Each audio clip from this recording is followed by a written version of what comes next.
So hello guys, welcome back to another video. इस video में मैं बताने वाला हूँ तुम्हें आर्ट ग्लो अप से वो सीक्रेट जो तुम्हारे एज ए टीनेजर यूज़ कर सकते हो अपनी टीनेज लाइफ में ग्लो करने के लिए और अपने लाइफ टाइम अपनी हेल्थ लुक्स को इम्प्रूव करने के लिए अपने टीनेज लाइफ में। बिकॉज टीनेज लाइफ ही वो लाइफ होती है जिसमें बॉडी ग्रो कर रही होती है, तुम्हारी मसल मास बड़ी हो रही होती है, तुम्हारी हड्डियाँ बड़ी हो रही होती है, तुम्हारा चेहरा बड़ा हो रहा होता है, तुम्हारे चेहरे की क्वालिटी बढ़ रही होती है। इस वीडियो का हर एक पॉइंट बहुत ज़्यादा इंपॉर्टेंट होने वाला है। So make sure you watch the video at the last. Point number 1 है टेकिंग 10 आवर्स ऑफ स्लीप। अब मैं ऐसा क्यों कह रहा हूँ ये तो तुम्हें पूछना ही नहीं चाहिए मैं क्यों कह रहा हूँ, तुम्हें तो चुपचाप इस बात को फॉलो करना चाहिए। क्योंकि जने कितने ही ऐसे बच्चे हैं जो कि अपनी स्लीप सेक्रीफाइस करके रात में वीडियोस देखते हैं, रीले वॉच करते हैं, अपनी स्लीप को सेक्रीफाइस करते हैं। और पता नहीं ऐसा कौन सा फेक प्रोपोगंडा चला हुआ है जो अभी जैसे एग्ज़ाम होते हैं बड़े बड़े तो टीचर्स जो होते हैं, मतलब कोच भी बंदे होते हैं, वो लोगों को बच्चों को मैनिपुलेट करते हैं, टीनेजर्स को, कि इतने देर से सो रहा है भाई। अपने करियर में कुछ भी नहीं करना है तेरे को, आगे कुछ भी नहीं कर रहा है। जो सोवत है वो खोवत है, जो जागत है वो पावत है। ऐसी ऐसी लाइन कह के तुम्हें मैनिपुलेट किया जाता है, जबकि तुम्हें पता नहीं है कि स्लीप कितनी ज़्यादा इंपॉर्टेंट रहती है। तुम्हारे 90% से ज़्यादा जो डीप वर्क होते हैं तुम्हारी लाइफ के, जो इंपॉर्टेंट वर्क होते हैं तुम्हारी डीप स्लीप में पूरे हो रहे होते हैं। तुम जो भी चीज़ सीखते हो, जो भी चीज़ करते हो, तुम्हारे हर एक कॉम्प्लेक्स मैकेनिज्म जो तुम्हारी बॉडी में हो रहे होते हैं वो तुम्हारी डीप स्लीप में होते हैं। जब तुम सो रहे होते हो तब वो अक्कर होते हैं, और दिन में अक्कर नहीं होते जब तुम सो रहे होते हो। और जितना ज़्यादा तुम सोते हो अपनी बॉडी को तुम उतना ज़्यादा टाइम देते हो रिकवर करने का, रीसेट होने का और अच्छे से ग्रो करने का। अगर एज ए टीनेजर तुम अपनी स्लीप को पूरा नहीं कर रहे हो तो तुम अपनी ग्रोथ के साथ कॉम्प्रोमाइज़ कर रहे हो, अपनी हेल्थ के साथ कॉम्प्रोमाइज़ कर रहे हो, और अपनी टीनेज की लाइफ के साथ और अपनी जो आगे आने वाली लाइफ है उसके साथ सेक्रीफाइस कर रहे हो। अपने स्लीपिंग हावर्स को बढ़ाओ। और तुम्हें एक और बात समझने की ज़रूरत है कि जब तुम 10 घंटे सोओगे तो तुम एक्चुअली में 10 घंटे नहीं सोने वाले, तुम 9 या 8 घंटे सोओगे। क्योंकि तुम्हें एक चीज़ समझने की ज़रूरत है कि जैसे तुम सोते हो तुम डायरेक्ट नहीं सो जाते हो। जो मैं स्लीप तुम्हें लेने की कह रहा हूँ वो है डीप स्लीप। और डीप स्लीप तुम डायरेक्ट सोते ही नहीं पहुँच जाते हो, एक आधा घंटा लगता है उसमें। और जब तुम जगने वाले होते हो तो एक आधे घंटे पहले ही तुम्हारा शरीर तुम्हें जगाना चालू कर देता है। वो शुरुआत का 1 घंटा और लास्ट का 1 घंटा तो काउंट ही नहीं होता। इसलिए तुम्हें मेक श्योर करना है कि तुम 10 आवर्स या उससे ज़्यादा की ही स्लीप ले रहे हो। यही तुम्हारे टीनेज के लिए बेस्ट एडवाइस होगी। सेकंड नंबर जो पॉइंट आता है वो आता है कि सेकंड नंबर जो पॉइंट आता है वो है कि तुम अपनी बॉडी वेट से डबल ग्राम प्रोटीन खाना चालू करो। 50 किलो के हो तो 50 100 ग्राम प्रोटीन, 100 किलो को हो तो 200 ग्राम प्रोटीन। और होल फूड्स को कंज्यूम करना चालू करो जिनमें प्रोटीन हो, फैट्स हो, वाइटामिन्स और मिनरल्स हो, ये चीज़ का अबंडेंस हो। उन फूड्स होल फूड्स को कंज्यूम करना चालू करो। तुम्हें ये बात समझने की ज़रूरत है जो इंडियन डाइट है वो वैसे ही प्रोटीन में डेफिशिएंट है।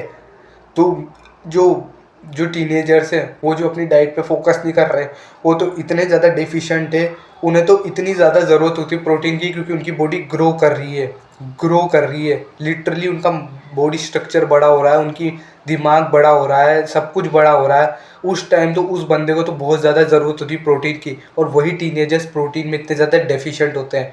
और वो ना ऐसी कोई चीज़ भी नहीं खा रहे होते हैं जो उनकी बॉडी में कुछ हेल्थी करे, वो खा रहे होते हैं जंक फूड्स, ऐसे तेल की बनी हुई चीज़ें जो उनकी बॉडी में इन्फ्लेमेशन करती है, उनकी एंजाइटी हो जाती है, डिप्रेशन हो जाती है। What you can do, just eating 2x of protein according to your body wait.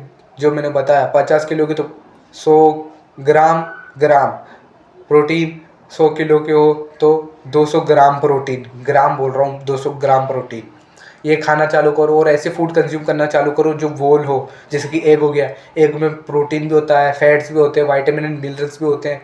दूध हो गया, दूध में इतने सारे वाइटामिन मिनरल्स होते हैं, उसमें कैल्शियम होता है और प्रोटीन भी होता है हाई क्वालिटी।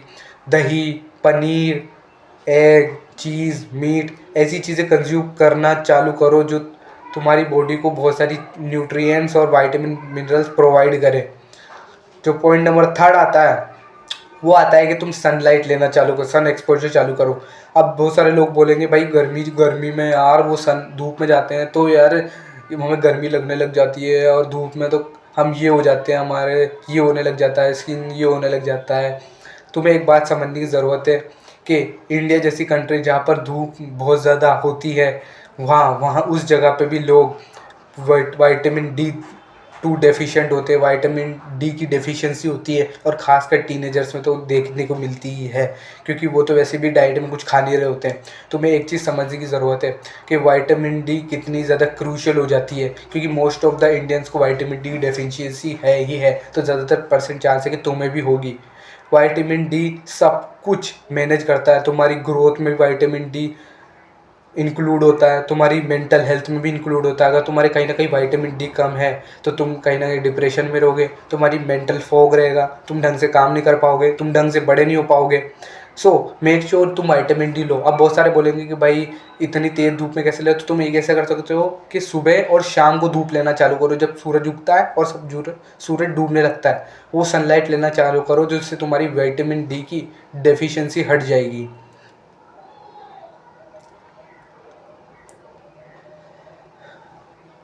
जो नेक्स्ट नंबर पॉइंट आता है वो है fourth number point, don't leave an sedentary और incel lifestyle, don't follow it. अब इसका क्या मतलब है?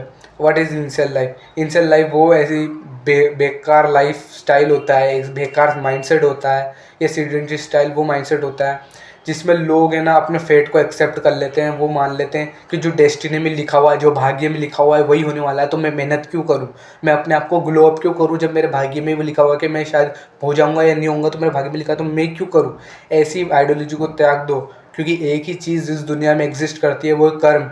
जब तुम कर्म करते हो तो तुम्हें उसका फल मिलता है, कर्म ही फल है, कर्म करो फल मिलेगा। अपने आप में ये चीज़ें इंप्रूव करो, तभी तुम ग्लो अप होगे। ऐसा नहीं लिखा रहा तुम्हारे भाग्य में लिखा होगा कि ये ग्लो अप नहीं होगा, ये अब ऐसा ही रहेगा, या फिर ये ग्लो अप होगा तो इसे कुछ करने की ज़रूरत नहीं। ऐसा कुछ भी नहीं लिखा रहा। इस माइंडसेट को त्याग दो कि फ्यूचर में कोई आएगा जो तुम्हारी मदद करेगा, फ्यूचर में कुछ बढ़िया हो जाएगा, कुछ भी नहीं होने वाला। और एक बात ध्यान रखना कि बहुत सारों की ये मैंने देखिंग कर ले, तेरी जो लाइन बढ़िया हो जाएगी, तेरी हेल्थ बढ़िया हो जाएगी, तो वो बोलते हैं कि यार म्यूजिंग के रिजल्ट कब मिलेंगे। तो मैं बोलता हूँ कि यार टाइम लगेगा, बहुत 4-5 साल लगेंगे। तो वो भाई बोलते 4-5 साल लगेंगे यार, इतना कौन रुकेगा यार, क्या मतलब करने से। तो भाई एक चीज़ समझो कि टाइम तुम्हारे लिए नहीं रुकने वाला। अब तूने बोल दी कि 4-5 साल मैं नहीं करूँगा, क्या करूँगा करके, तो वो 4-5 साल तो यूँ भी निकलेंगे, तेने कह दिए से वो रुक थोड़ी जाएंगे कि नहीं यार ये बंदा नहीं कह रहा तो हम रुक जाता है, समय रुक जाता है। ऐसा कुछ नहीं होने वाला। इसलिए stop giving a flying F about this kind of talks and sentences. Just do and self improve your self. Improve करो अपने आप को, फिक्स करो अपने आप को, और मैंने जो चीज़ें बताई है उनको अपनी लाइफ में अप्लाई करो, तुम आगे जाके बहुत अच्छी ज़िंदगी जीने वाले हो। नेक्स्ट जो चीज़ आती है वो है देहाती माइंडसेट रखना। व्हाट इज़ देहाती माइंडसेट? इस माइंडसेट में तुम क्या समझते हो कि तुम्हारा ट्रेडिशन, तुम्हारा कल्चर, तुम्हारे जो ओपिनियंस है, कुछ भी ओपिनियंस हो सकते हैं, वही सुपीरियर है, वही इस दुनिया की यूनिवर्सल ट्रूथ है, ब्रह्मांडीय सच है, परम सत्य वही है। ये सबसे बेकार माइंडसेट उठा। दो इंसान को इमेजिन करो, एक इंसान के पास जाके बोलता है कि भाई तेरी डाइट में प्रोटीन कम है, तेरा चेहरा ऐसा हो रहा है, तेरे दादा वादा कुछ भी प्रोटीन वोटीन नहीं खाते, तो वो गुस्सा हो जाएगा एकदम से कि यार ये क्या कह रहा है, मेरे दादाओं ने तो कभी प्रोटीन नहीं खाई, वो तो इतनी अच्छी ज़िंदगी जीते थे, उनके तो पेट भी थे बाहर थे, तब भी उनको कोई फ़र्क नहीं पड़ा। वो ऐसे लोग होते हैं जो उनको रियलिटी से कोई मतलब नहीं होता, उन्हें सही चीज़ों का कोई मतलब नहीं होता, उनके जो ओपिनियन होते हैं जो उन्होंने बना रखे होते हैं उनसे उन्हें वही मतलब होता है। जबकि एक लोग वो होते हैं जो लॉजिक और रैशनैलिटी को मानते हैं। अगर तुम उनसे जाके कहोगे तुम्हारी डाइट में प्रोटीन कम है, तो वो सिंपल तुमसे झगड़ेंगे नहीं, वो बस प्रूफ मांगेंगे उस चीज़ का। अगर होगी तो उसे इंप्लीमेंट करेंगे उनकी लाइफ में और अपनी लाइफ में ग्रो अप हो जाएगी। वो झगड़ा करने नहीं बैठेंगे कि उसने मुझे गलत कैसे कह दिया, इसने मुझे गलत कैसे कह दिया। गलत अगर मैं गलत और दूसरे जो लोग होते हैं लॉजिक और रैशनैलिटी वाले, अगर उन्हें कोई गलत बोल भी दे तो वहाँ वो एक्सेप्ट कर लेते हैं कि अगर हाँ मैं गलत हूँ तो मैं इम्प्रूव करूँगा। सो अपने लॉजिक और रैशनैलिटी वाले माइंडसेट को अडॉप्ट करो। कोई भी तुम्हें गलत कह रहा है तो पहले चेक करो कि क्या तुम वाकई में गलत हो, क्या तुम मिस्टेक कर रहे हो। डोंट बी एक देहाती माइंडसेट गंवार जो कि सब पे से झगड़ा कर रहा है, जो बोल रहा है उसकी बात नहीं मान रहा है, या ये जो कह रहा है इसकी बात नहीं मान रहा है। जो नेक्स्ट पॉइंट आता है वो है स्टॉप प्लेइंग क्रिकेट। हाँ हाँ, अभी कुछ किसी लोगों को चुप सकती है, जिसको नहीं चुप रही मेरी बात पूरी सुनना। देखो यार, क्रिकेट एक अच्छा स्पोर्ट्स है, but it is not like an athletic sport. ये एक एथलेटिक स्पोर्ट नहीं है। अगर तुम इसे कंपेयर करो बास्केटबॉल, फुटबॉल, खो खो, कबड्डी, इनसे कंपेयर करो, और इनके जो प्लेयर्स हैं इनको क्रिकेट वालों से क्रिकेट वालों से कंपेयर करो तो तुम पाओगे कि बास्केटबॉल, फुटबॉल या कबड्डी के जो प्लेयर्स होते हैं इनकी बॉडी कितनी एथलेटिक होती है, जितने फुर्तीले होते हैं, जबकि क्रिकेट वालों की बॉडी इतनी ज़्यादा अच्छी नहीं होती। अब तुम वहाँ अब 2-3 बंदे आएंगे मुझे एग्जांपल देने लग जाएंगे विराट कोहली का। भाई विराट कोहली जी क्रिकेट खेल के अपनी इतनी अच्छी बॉडी नहीं बनाई है, उन्होंने अपनी स्पेसिफिक रूटीन फॉलो करते हैं, फिटनेस प्रोग्राम फॉलो करते हैं जिससे उन्होंने करी है। उनकी हेल्थ क्रिकेट खेलने की वजह से नहीं, वो चीज़ करने की वजह से बढ़िया हुई है। जबकि जो तुम बास्केटबॉल प्लेयर को देखोगे या फुटबॉल प्लेयर को देखोगे, कबड्डी, खो खो, इन प्लेयर्स को देखोगे ये कोई अलग से एक्सरसाइज नहीं भी करते होंगे ना, तो इनके स्पोर्ट्स में ही इतनी ज़्यादा एथलेटिक एक्सरसाइज हो जाती हैं कि इनको कुछ करने की ज़रूरत ही नहीं पड़ती और उनकी शरीर अपने आप ही ग्रो होने लग जाता है, अच्छा होने लग जाता है। सो तुम्हें क्या करना है, तुम्हें भी ऐसे स्पोर्ट्स खेलना चालू कर देना है। बास्केटबॉल, फुटबॉल, खो खो, कबड्डी, ऐसे गेम खेलना चालू करना है क्योंकि एथलेटिक स्पोर्ट्स होते हैं। और इन सब में जो कॉमन चीज़ है वो क्या होती है, क्विक स्प्रिंटिंग, एकदम से फुर्ती, रिफ्लेक्सेस होते हैं, बहुत तेज स्पीड में दौड़ना रहता है, वो कोऑर्डिनेशन के साथ चलना रहता है, ये चीज़ें इनमें होती है। तो start playing an athletic sports, खेलना चालू करो। और तुम क्रिकेट में अगर एक फास्ट पेस बॉलर हो तो तुम क्रिकेट भी खेल सकते हो क्योंकि फास्ट पेस बॉलर क्या करता है, वो बहुत तेज दौड़ता है, एक स्प्रिंट जैसे मारता है और बॉल डिलीवर करता है, तो उसमें भी सांस फूलती है, दिल की धड़कन हाई होती है। तो ये भी एक एथलेटिक इवेंट है, पेस बॉलिंग एक एथलेटिक इवेंट है, not cricket. So next number point आता है जो कि आई विश सबको पता हो,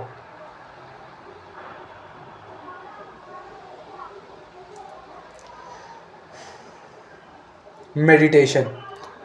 एंड अगर मेरे पास एक पावर होती कि मैं पूरी दुनिया के दिमाग में एक बात डाल सकता तो मैं यही वाली बात डालता कि मेडिटेशन करो, क्योंकि मेडिटेशन एक बहुत पावरफुल टूल है। ये तुम्हें अब तुम्हारे थॉट्स को क्लियरली विजिबल देखने में मदद करता है।